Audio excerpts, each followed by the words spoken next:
right, hello everyone. Nice to see you. Yesterday we were in another place of the Twin Cities doing a half a day workshop, and outside there was a big huge window outside the room we were in, and it was just beautiful and sunny, and it's just very different today.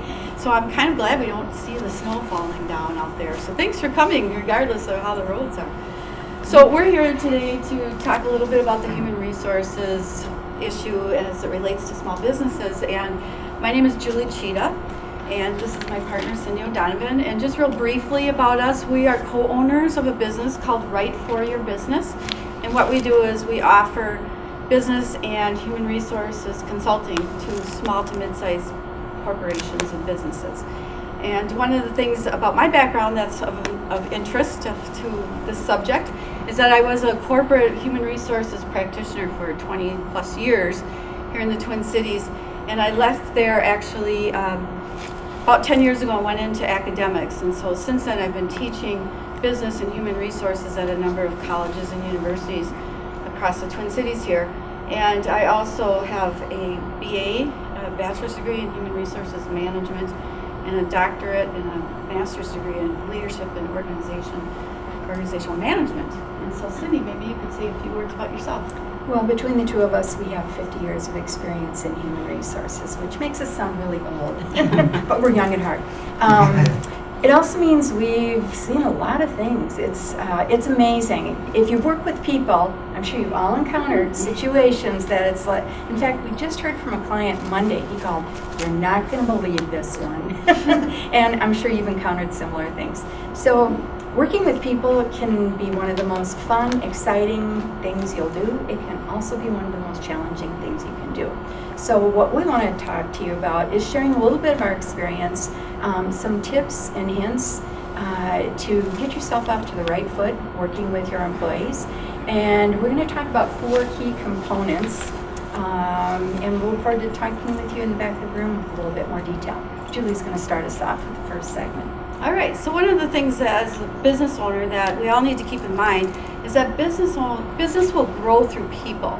And whether you hire people or use them as independent consultants or contractors or whatever, it helps you grow your business when you add more people into the mix. So how many of you in this room right now have or plan to have very soon some employees on your payroll? Okay, good. So a couple of you. So you understand some of the challenges that can be related to hiring and developing and training and all those things around people. So what we're going to talk about is how do you protect your business when you have people in your organization or are considering bringing people into your organization. And as Cindy mentioned, we're going to talk about 4 specific areas. And what we refer to this as the employment cycle. Sometimes people will call it the employee life cycle, but I don't like that so much because it's like I don't want to think that once they transition, they go away, you know, so they're still alive, hopefully. But it starts really actually even before that hiring process. Some of the liability that you might incur starts before you hire them. As you go out and look for people to hire, you're already sort of obligated to think about some of the laws out there. And we'll talk briefly about some of those laws. And then we go into that reward. So in other words, how do you compensate them? What do you compensate them at? How do you reward the types of behaviors, etc., that you want to see reinforced in your organization? And then that third piece is develop them. In other words, train them, orient them into your business. Teach them how to do your business processes efficiently and effectively. And then finally, transition. And that could be voluntary or involuntary. Sometimes you need to part ways with people. It's not always easy, but sometimes that needs to be done. So there's a number of different pieces of this employee life cycle. We're going to take a look at all of those real briefly. But before I do that, I wanted to tell you a little story. So Cindy said, you know, sometimes you see things or you hear things that you just think, wow, I haven't heard that one before. And I used to think that I had heard it all. I used to think that I had seen it all. But this client that she was referring to, he said to her when he called and talked about the situation, you know, God, you can't make this stuff up, you know, you just can't even make it up. It can be really bizarre. So I wanted to tell you about the story about this individual who just got out of engineering school. And he went out on a job interview, and so the recruiter said to him, well, tell me what it is that you want in your first job. And he said, well, I want $125,000. I want a 50% bonus. I want really good benefits, and I want a company car. and the recruiter said, is I like the story. that I your- like the story. I was gonna say, is this your desires too? What you want? And so the employer or the interviewer said, well, how about if we give you $130,000? We'll give you a 70% bonus, and we'll give you excellent benefits instead of just good benefits. And by the way, that company car you want, we'll give you a red Corvette, and we'll upgrade it every 2 years. And the candidate said, are you kidding? And he said, yeah, I am, but you started it. So, sometimes when you're out there and you're talking to these people, it's like, oh, you just, really? Seriously? But those kinds of things actually come up. So, anyway, let's jump into this. So he didn't get the job. He didn't get the job, no. But he has really, this person who applied for this job Yes. has great negotiation skills. Yes, he does. Great for- Start high. I would hire. Yeah, On my absolutely. terms. Well, you might want to leave your card with me and I'll pass it on. All right, so first thing we want to talk about is hiring. And I mentioned that actually this starts before you even get them in the door as an employee. And so why is that? Well, because there's laws that are associated with hiring. And there's equal opportunity laws, and that would suggest that it's illegal to discriminate against people based on gender, race, age, ability, and etc. There's a number of other couple of factors there.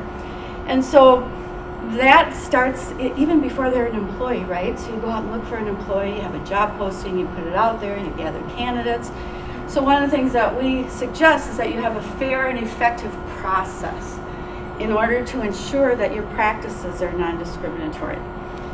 We have a process that we recommend to our clients. It's got kind of 4 phases to it and a lot of activities in each phase. But it really starts out with that first phase of planning out what exactly are you looking for, what are the qualifications, defining those really clearly so that there's not any misunderstanding as you go out and look for candidates. So that's the first thing. The second thing about hiring is having evidence of abilities. Well, what do I mean by that? It means that when you're interviewing people, get evidence about what they are capable of doing. How do you get evidence? Well, there's some interviewing techniques that you can use to gather that. There are assessments, some people call them tests, that you can give to demonstrate, like for example, we had a client who hired somebody recently required Excel skills. And they hired this person and came back and said, oh, this person really didn't have these Excel skills that I thought they had. And we said, well, what did you do to evaluate them? Well, nothing. They had it on their resume that they had Excel skills. Well, you know what? Guess how many people embellish their resumes? The current rate is about 70%. So you want to check that out. You want to get some evidence. They could have given her, or the candidates, in this case it was a her that they hired, could have given her some kind of test or some kind of assessment to get some evidence about what their skills are. So get evidence, and then find the right employees. Well, what do I mean by that? Well, the wrong employee is somebody who doesn't help move your business forward, right? It could cause you a lot of drama. It could be somebody who has gross misconduct in your organization and somebody who's not doing the work that you need them to do. It could be somebody who causes harassment in your workforce, and now you have a harassment lawsuit. So the lawyers in the room can speak to some of that. But so you want to hire the right employees, and that means really looking at that evidence. Do they have the qualifications you need? And do they fit your organization in regards to, do they have the same kind of values that we have? Is the type of organization that you have very similar to what they're looking for, so that they are interested, etc. So it's that kind of thing. And then I mentioned the laws here, so I mentioned equal opportunity, but there's also another law called Fair Labor Standards Act, and that really goes back to defining the role very specifically, and then it relates to whether or not they're exempt or non-exempt from being paid overtime. So there's laws like that support those kinds of things. And then the last thing is negligent hiring. And unfortunately in our world today, we turn on the TV and we hear things about a shooting that happened at this company and that company, and that's real out there in our society today. And so there's a law that says if you knew or should have known that this person you hired could have caused harm to others, then you have some liability there. So how do you protect yourself? Well, you do all these things here. You find evidence of abilities, and you check them out really specifically closely before you do that, or before you hire them in. So one of the things that you also want to avoid is the fact that when you hire the wrong person, in other words, you spend all this time finding them, going through the process, bringing them on board, orienting them, training them, now you have them working, they're not working out, you end up having to let that person go. It oftentimes costs 1.5 to 2 times the salary that you've already spent on this. And so if you have a $30,000 job, do the math there, at $30,000, it could cost you even up to 2 times that, it could cost you $60,000 on all the money and time and that you've invested in that. So it's also very expensive proposition, hire the wrong person. In terms of lost productivity as well, the decreased customer satisfaction, that could be an issue. You could lose business as a result of that. And if you have other employees, there could be morale issues as well. All right, so let's move on to the rewarding. What rewarding is what we mean by that is compensating them. Maybe there's, like, for example, that bonus program this candidate wanted. But this is around, do you offer a competitive wage? And what is that in your industry? And then looking at fair and an equitable process in this environment. In other words, when you make pay decisions, are you using a fair and equitable process to ensure that you meet the requirements of the Equal Pay Act, the Pay Equity Act, which means that men, women, etc. need to be paid equivalent for the types of work that they're doing. So do you have a process that ensures you're doing that? And then looking at the rewards of and reinforcements for the desired behaviors. I can't tell you how many times I've seen managers continue to climb the corporate ladder, but they treat people really poorly. It's like, why are we rewarding this? We're just getting more of what we don't want, because they continue to get raises and they continue to get bonuses. You don't really want to reward bad behavior, right? So do you have something in mind and in place that will ensure you're rewarding those positive things? And then finally, these other laws, by the way, are just a sampling of the laws that you need to be aware of. And while I'm not going to get into them necessarily, those are just a sampling, again, of laws that you need to be aware of. So as you can see, there's a lot already invested in the whole employee process that, if not done correctly, can lead to a poor hire or legal issues. And so with that, I'm going to turn it over to Cindy. Oops, and I went too far. I did with this that. and you did that. Okay. We're not always in sync, but usually. Okay, so part of that employment cycle, as Julie was saying, you get them in the door. Now what do you do with them? It's so important that you have an orientation and an onboarding program. Does anyone know what the difference is between orientation and onboarding? What do we mean by that? Okay, I'll tell you a little bit about that. Orientation is typically the first few days, maybe even the first half day at your business site. And I unfortunately know of some businesses that kind of don't do that. They think, well, I hired this person, they know what they're doing. Yeah, I just told them to show up on Monday at 8 o'clock, so that's it, they know what they do. Well, think about things like, where's the bathroom? Can I go out for lunch, or do I have to stay here? And should I notify anybody before I leave, or do I just leave? And let's see, when do I get paychecks, by the way? They didn't tell me about that. I'm sitting at this phone now. Gosh, I don't know what they want me to say when this person calls. So all those things that you know, because you're the business owner, you know this stuff inside and out, that doesn't naturally transfer. You have to have a process by which you inform people what your expectations are. So in an orientation process, you want to be ready for them. You want to make sure you've got a phone for them, computer if they're going to need to use computers, and who doesn't these days. They got to have the right equipment. They've got to have a location. And I can actually say that once upon a time, my very first job, I arrived at, I was working in a pharmacy, and they weren't ready for me. I had no desk, I had no chair. I had a board that was placed over the prep sink, and that was my first day on the job. You know, if I'd been maybe a little bit, more sophisticated at that point in my life, I might have thought, I don't know if this is going to be a good fit. But anyway, so that's not a good experience, so you want to be ready for them. Onboarding, on the other hand, is more involved, and that's helping them grow into the business. So how are you setting them up in the first 30 days, maybe first 60 days? And how are you checking in with them periodically? You can't tell them everything you need them to know and do that first day or even that first week. They need time to process through that. And by having an onboarding program, you help assure the continued success of that candidate you worked so hard to recruit. Training, we talk about ongoing training too. So for example, with technology changing all the time, you might have some new systems in place, or maybe as you grow, you're going to expand your geographical location. There will be different processes involved. So a lot of different things as your business continues to grow that you need to make sure your employees are growing as well, so that they continue to be a valued part of your business. You also want to prepare them for future roles. If you haven't thought about succession planning, that's something you might want to check out. Succession planning means that somebody's going to be ready to continue the success of that business 5, 10 years or more. The other future role is, those unexpected situations where somebody has an accident and they're out of work, out of commission for a while, or Wins the lottery. Or wins the lottery. I haven't heard too many of those yet. Me either. Or, heaven forbid, there's death in the family, something happens to them. Unexpected things do happen, and it can have a huge impact on your business. So by doing a little bit of cross-training, you provide that benefit for your business, that a smooth, continuous flow. The other thing that can do is it can be very exciting for your employees. It might be kind of fun to do something different once in a while.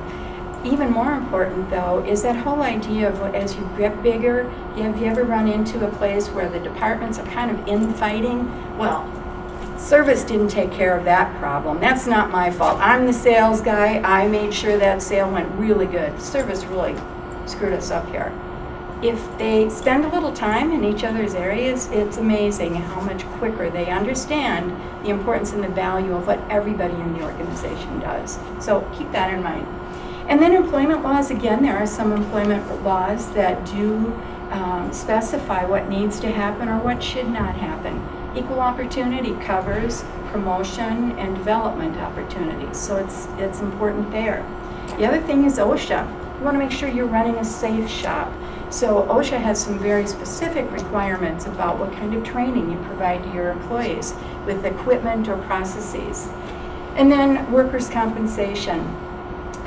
Again, once you train your employees to know what the safe processes are, you also want to have them know what to do should they have an injury or an accident. So just a few laws that are involved, even with training and development. And now we're going to switch over to that ending stage. Not always an ending, but oftentimes it is.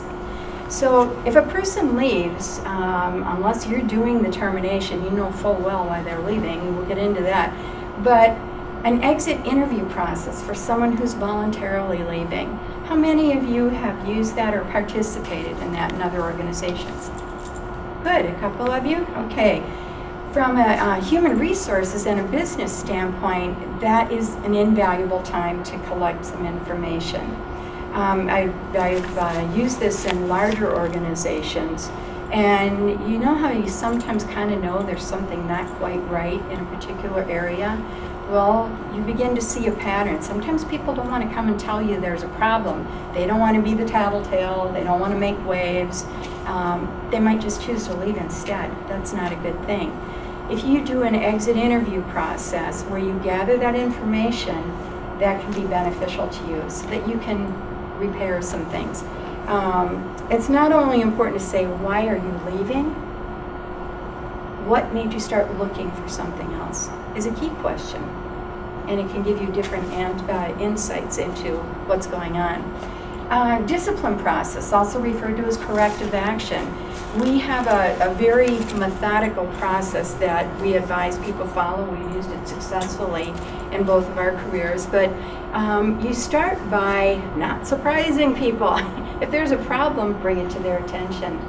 And it's as simple as, this was not the right way to do this. This is how I want you to do it. And by the way, here's consequences. You will start lightly, you'll do coaching, but if it continues to be a problem, you're going to need to take more action to make sure that that either gets corrected, or if it doesn't, that person is no longer in your organization. We talked a little bit about replacements and backups. Again, you want to give people opportunities to improve. Maybe they just need to be moved into a different area too. Maybe they might be a better fit in another area. Restructuring, again, going back to new equipment, new processes, worked with an organization where there was going to be significant change and it all affected the billing process. So what we did is we gathered people from the beginning throughout to the end cycle and talked about what was going to be different. And as a result of that, some people wanted different job opportunities, and that worked out quite well. We didn't force it, we knew it was going to happen, but we gave the employees first opportunity to get involved with that process.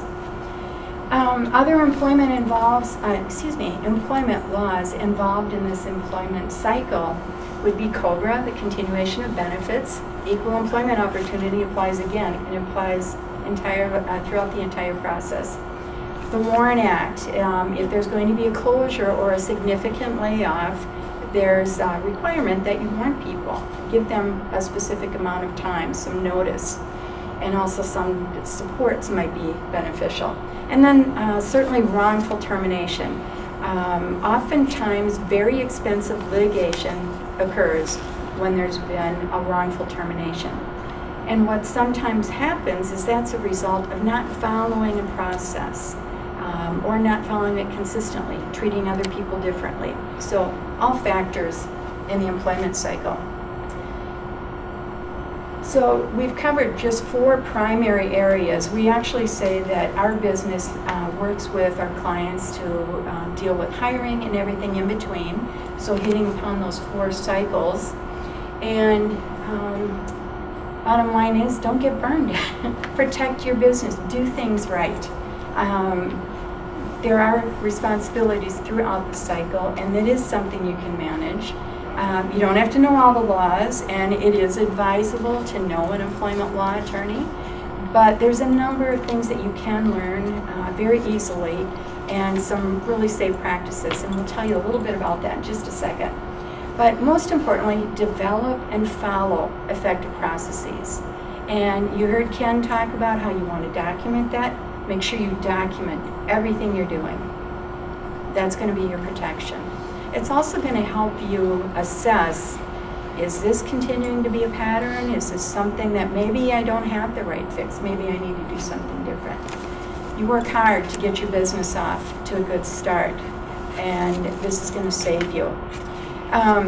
What I do want to say just before we close here is we've got some materials in the back. Julie and I, whenever we work together, first of all, we're kind of research geeks, so we have lots of statistical information and research lots of things. We want to have the freshest information. We also want to know that it's practical, tried and true. So we've developed some materials along those lines to make it easy for you. We have something called a Hiring Right Toolkit, which walks you through all the steps of the process that Julie mentioned. There's forms, there's information, there's a terminology guide that talks about the different employment laws and exactly how they apply.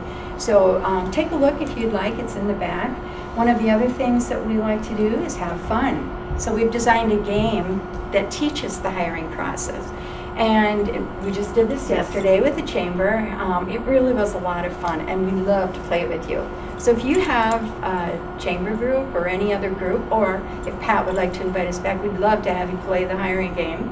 It's a great way to learn how to do the process, how it affects people on the other side, how it affects your ultimate decisions. And it also helps to bring out some of those inherent biases and assumptions that we all have as human beings, by showing us things through different lenses. And then last but not least, you know how I was telling you there's easy tips? We have them all in a book here for you, which actually was just delivered to us today. That's been really hot off the press. Hot off the press. Ooh, it's burning. It's 2 hours old now. Anyway, we've covered a number of different topics in here, from hiring right to helping people transition, training and development, even things like innovation, decision making, process improvement. So take a look in the back of the room, and we'd love to talk to you more. Any questions? Yes. I'm with Heartland, and we sell payroll and HR services, Okay. and I'm kind of amazed when I'm talking to prospects and in the discovery phase of the conversation, how kind of unprepared they are for HR issues. They feel like they got it all covered. Right. And I think their feeling is, well, we've never had a problem, so we don't have to worry about it. What's your experience with, ask customers if they have employee handbooks, policy Yes. books, any of that? Well, kind of have something, Right. and they don't know what they don't know, I think. Is That, kind of your you experience? just hit a key phrase. They don't know what they don't know. And Julie, chime in, as I know you will.